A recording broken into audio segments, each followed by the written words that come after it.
الحمدللہ رب العالمین والصلاة والسلام علی رسولہ الکریم اما بعد فاعوذ باللہ من الشیطان الرجیم بسم اللہ الرحمن الرحیم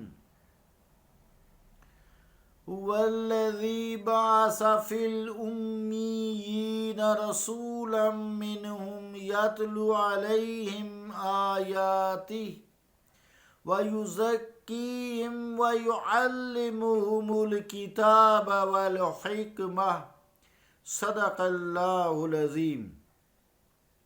واجب الاحترام سامعین، السلام علیکم ورحمۃ اللہ وبرکاتہ.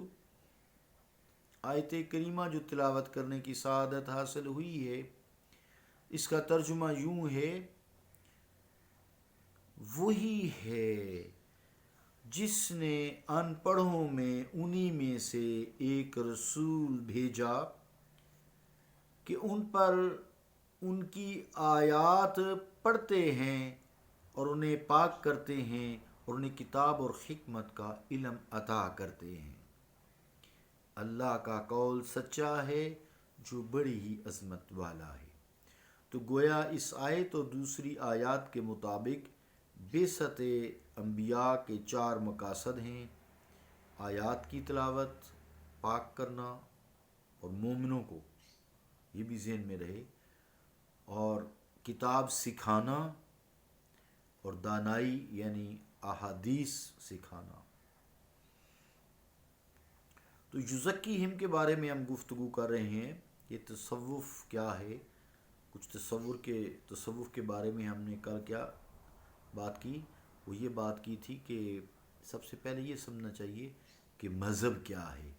تو مختصر یہ کہ مذہب جو ہے اللہ تعالیٰ سے دائمی رشتہ قائم کرنے کا نام ہے. جب انسان الفاظ اور اصطلاحات کے چکر میں پڑتا ہے تو کوئی بھی زمانہ ہو، اس سے بڑی بڑی غلطیاں ہوتی رہتی ہیں اور ہوتی رہی ہیں. یہی حال لفظ تصوف کے ساتھ بھی ہوا ہے، اور اب تو لوگوں نے، جاہل لوگوں نے، ناسمجھ لوگوں نے، جو بظاہر تعلیم یافتہ بھی ہیں لیکن روٹی کے چکر میں پڑے ہوئے ہیں، دنیا کے چکر میں پڑے ہوئے ہیں، تو اس کو سمجھ نہیں سکتے، نہ انہیں سمجھ آ سکتی ہے. تو اس کے فہم میں پھر کئی صورتیں، تصوف کے فہم میں کئی صورتیں سامنے آئیں. پھر بہت لمبی لمبی طویل بحثیں چھڑیں، لفظی اور لسانی مارکے برپا ہوئے اور ہو رہے ہیں. لیکن یہ سلوک صرف علم تصوف سے ہی نہیں کیا گیا، بلکہ دنیا کے ہر فن، ہر زبان، ادب اور دین و مذہب کے ساتھ روا رکھا گیا ہے. اس قسم کی زیادتیوں کی ایک طویل داستان ہے.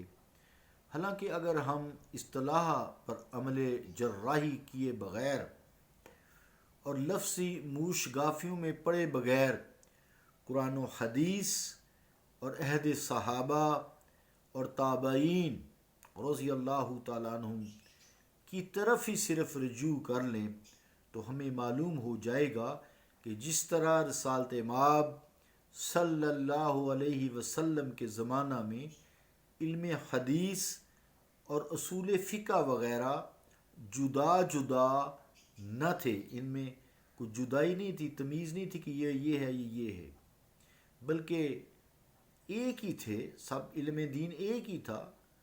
قرآن، حدیث، اصول فقہ یہ سب ایک ہی تھے، کوئی اصول وضع نہیں ہوئے تھے. بلکہ علماء خیر نے بعد میں قرآن و حدیث سے استنباط کر کے بہت سے علوم بھی نکالے، جیسے صرف، نحو، بدیع، علم، بیان، یہ سارے، منطق، یہ بعد میں ہوئے. لیکن پہلے اس سے سب ایک ہی تھے. جس طرح ایک ڈاکٹر ہے تو پہلے عام ڈاکٹر ہوتے تھے، MBBS کی ساری بیماریوں کا علاج کرتے تھے. پھر آہستہ آہستہ آپ دیکھیں معدے کے اسپیشل، پھر کوئی اس میں سرجن ہے، کوئی فزیشین ہے، ہارٹ سرجری کرتے ہیں، کوئی ہارٹ فزیشین ہے، برین کے کوئی سرجن ہے، کوئی فزیشین ہے، کوئی سائیکیٹرسٹ ہے. اس طرح الگ الگ ہو گئے نا. تو اسی طرح دین چونکہ جوں جوں پھیلا اور اس کی سمجھ تشریح آتی گئی تو الگ الگ آسانی کے لیے علوم نکالے گئے، اس میں سے ان کو پھر نام دیے گئے۔ اسی طرح مشائخ کے سوچ میں جو تزکیہ نفس ہے اسے تصوف کا نام دیا گیا۔ یہ اجزائے دین میں سے ہے اور ایک اہم جزو ہے جس کے معنی ہوتے ہیں اصلاح نفس۔ اصلاح نفس، یا زیادہ واضح الفاظ میں یوں بیان کر سکتے ہیں کہ اپنی ماہیت کے اعتبار سے تصوف اس ذوق و اشتیاق کا نام ہے، اس محبت و عشق کا نام ہے جو ایک صوفی کے دل و دماغ میں خدا سے ملنے کے لیے اس شدت کے ساتھ موجزن ہوتا ہے کہ اس کی پوری عقلی اور جذباتی زندگی پر غالب آ جاتا ہے، جس کا لازمی نتیجہ یہ نکلتا ہے کہ صوفی خدا کو اس طرح اپنا مقصود حیات بنا لیتا ہے کہ اسی کے کلمہ، اسی کے خیال، اسی کی یاد اور اسی کی گفتگو میں لذت و سرور محسوس کرتا ہے۔ الا بذکر اللہ تطمئن القلوب، سنو اللہ کے ذکر میں ہی اطمینان قلب ہے۔